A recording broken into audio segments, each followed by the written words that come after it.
Welcome to our continuing series, Quotations to Inspire and Uplift. This section is from Sri Aurobindo, the Mother, and Special Souls,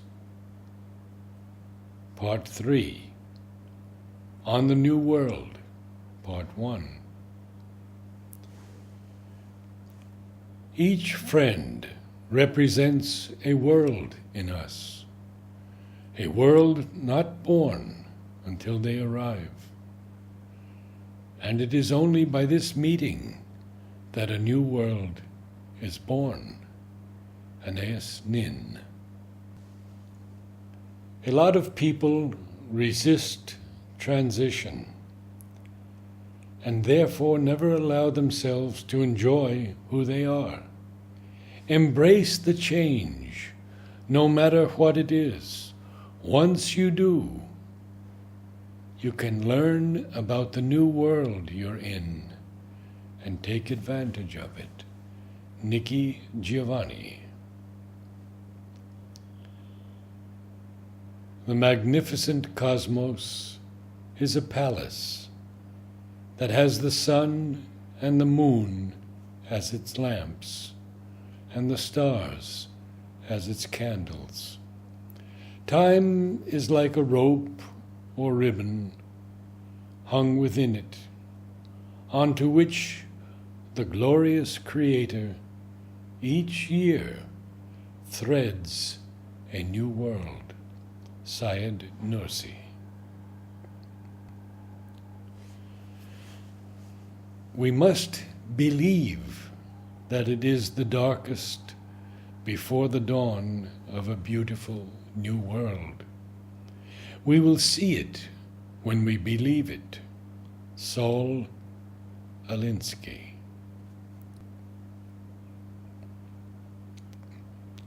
I have recently been able to see the new world, the quiet, the tranquility, and the freedom it will bring with it. This is very comforting knowledge for me, because I already know that what I envision eventually becomes a reality. Sherry Harrison. We carry a new world here in our hearts. That world is growing this minute. Buenaventura Doroti. The children of today are the builders of a brave new world, a world without want. Dada Vaswani. That feeling of being part of a group moving together is very powerful. It feels like it opens up a zone of possibility, a place for another self to form, also a place for a new world to form. Stacy DeRasmo. I called the new world into existence to redress the balance of the old. George Canning. Our physical world seems ready and able to accommodate the needs of the spiritually awakened new superhuman. The constraints or demands of our material world are not the real problem. It is our own spiritual awareness and philosophical wisdom that is lagging behind. Anthon St. Martin.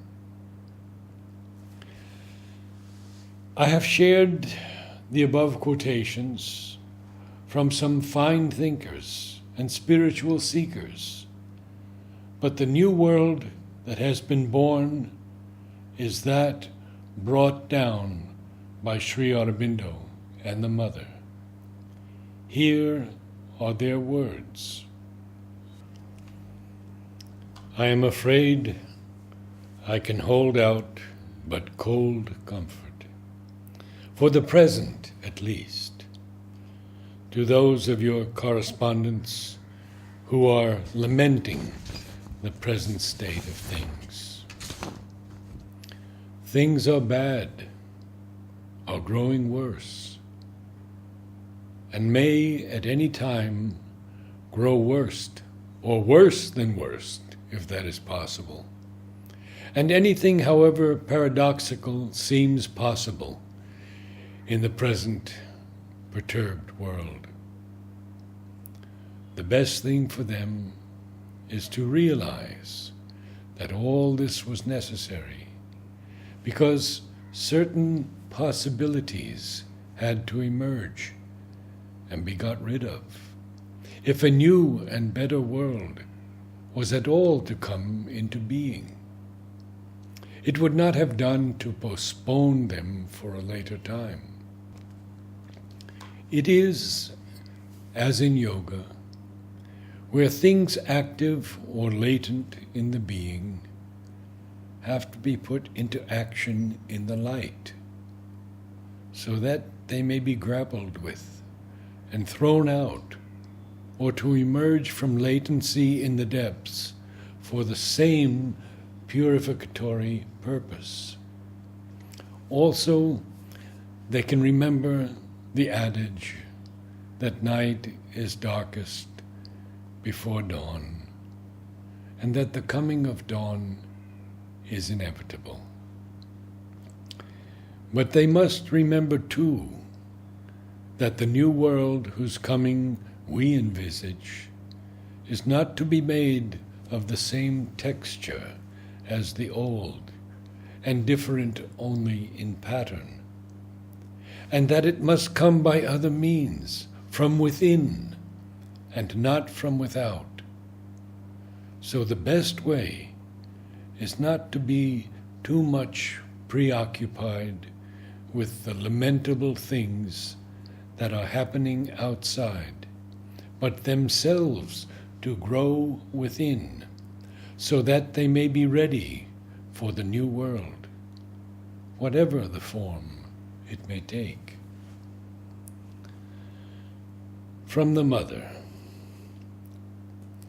At the very bottom of the inconscience, most hard and rigid and narrow and stifling, I struck upon an almighty spring that cast me up forthwith into a formless, limitless vast, vibrating with the seeds of a new world. And we continue with Mother.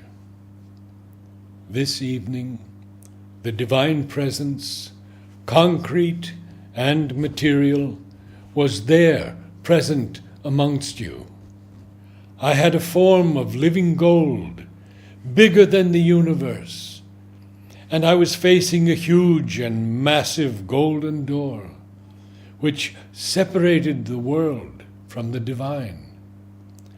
As I looked at the door, I knew and willed, in a single movement of consciousness, that the time has come, and lifting with both hands a mighty golden hammer, I struck one blow, one single blow on the door, and the door was shattered to pieces. Then the supramental light and force and consciousness rushed down upon earth in an uninterrupted flow. The words, "The time has come," she told Setna, were heard by me in English and not in French. It was as if Sri Aurobindo had spoken them. The barred door had been smashed, The light had streamed in, the darkness had fled,